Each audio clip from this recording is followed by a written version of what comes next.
Saudaraku,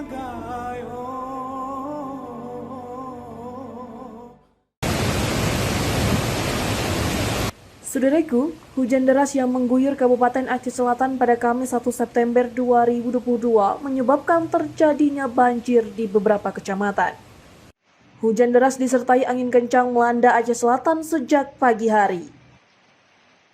Menurut laporan warga, satu unit rumah sekaligus kedai kopi milik Fauzan di lokasi objek wisata kawasan air dingin Desa Bate Tunggai, Kecamatan Samadua ambruk karena banjir.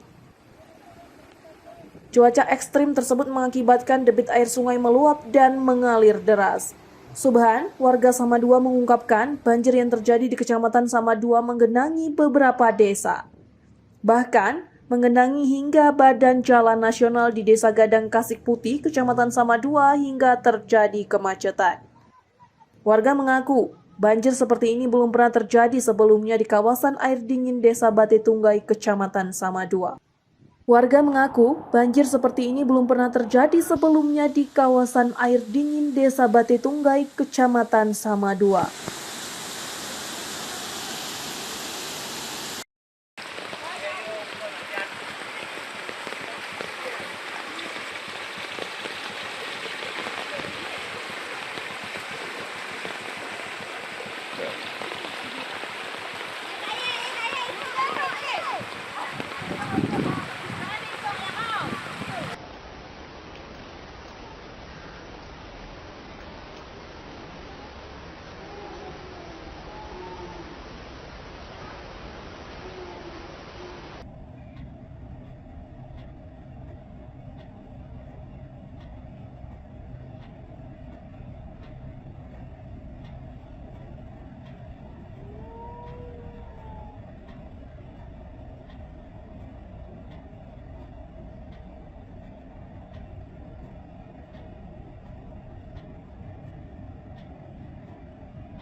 Yeah.